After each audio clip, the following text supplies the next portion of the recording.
Hello and welcome to this latest video in our series on the basics of Forex. And today we're exploring what moves Forex prices. We're going to look at what can drive demand for a currency, what can weigh on a currency, and we'll look at it with the help of some examples. So do keep watching to the end of the video so that you get to hear all the information.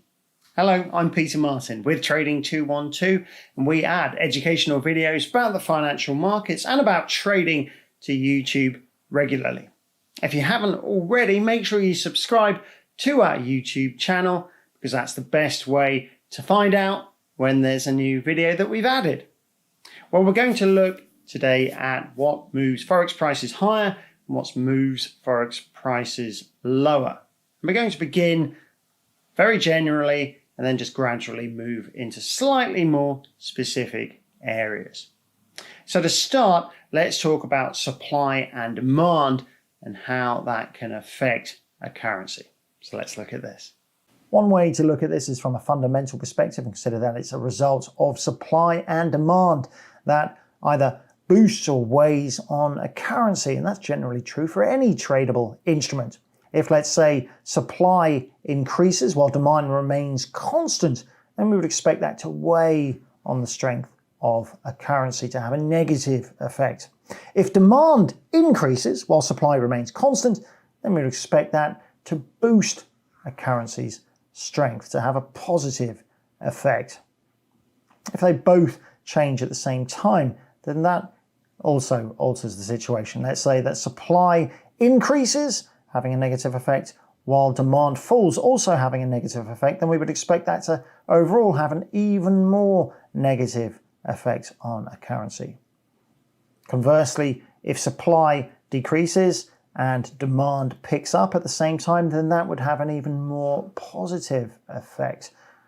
So we need to consider what may increase or constrain supply here, or what may stimulate or hinder demand here. So let's talk about this demand side of this seesaw first of all. So what drives demand? Well, for a currency, we can make an assumption that demand here is driven by the perceived prospects for the nation as a whole that issues the currency we're looking at. So let's say this is the mix for our nation as a whole. Into the mix, we're going to throw the political landscape. We're also going to throw in the conditions of the economy. And simply speaking, if that's perceived as being positive, that's going to drive demand. And if overall it's being perceived as being negative, it's going to constrain or hinder demand. Now, we talked in an earlier video about the major currency pairs. We also talked about the exotics.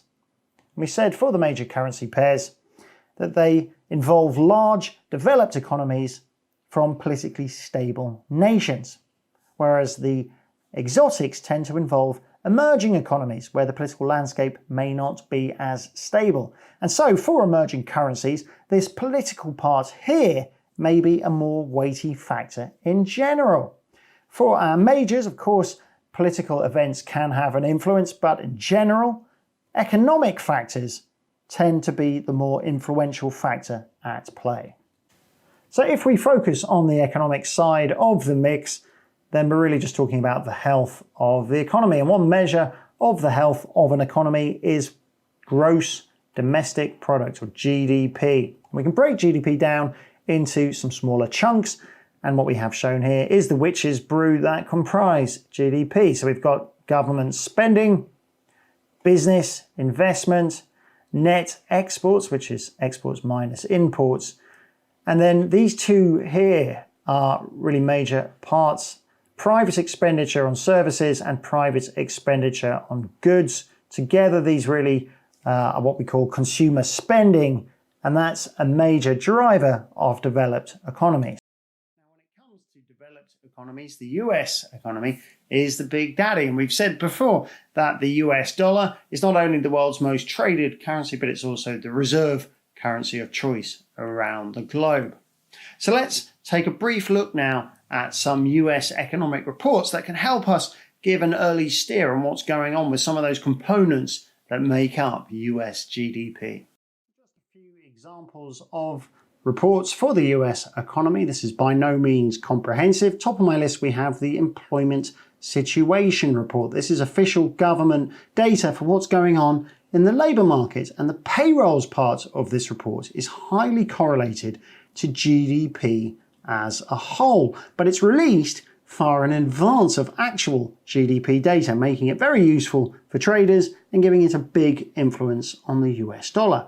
Next on my list we have retail spending, and this can give us clues as to what's going on with consumer spending, and it comes out earlier in the month than actual consumer spending data, which is released as part of a report called Personal Income and Outlays. So although it's consumer spending that we're ultimately interested in, the fact that this one is more timely also makes it interesting.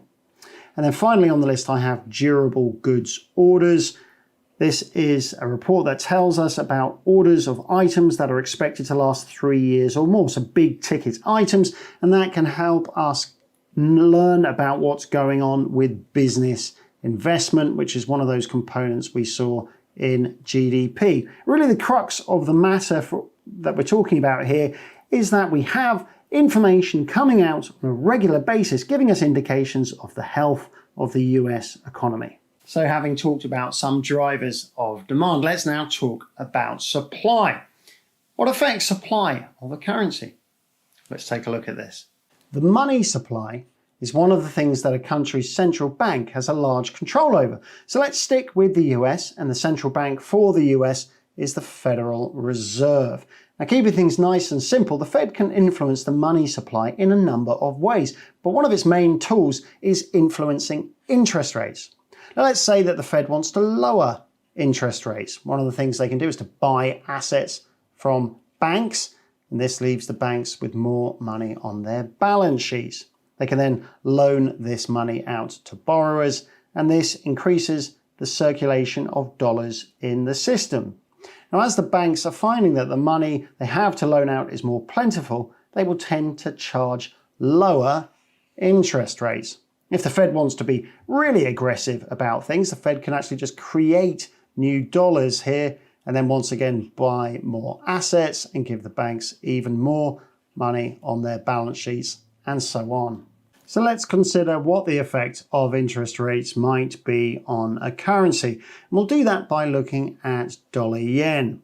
Now let's say that the interest rates in the US and Japan are as shown here. So 2.25% for the US and 0% for Japan. Now let's consider, let's say, an investor in Japan. And just looking at this interest rate differential that we have here, you can see why an investor searching for yield might be inclined to exchange their yen into US dollars in order to receive the better interest rate on their money. Now let's say that the Fed cuts its target rate for the federal funds rate to 2%. And it begins market operations in order to achieve this.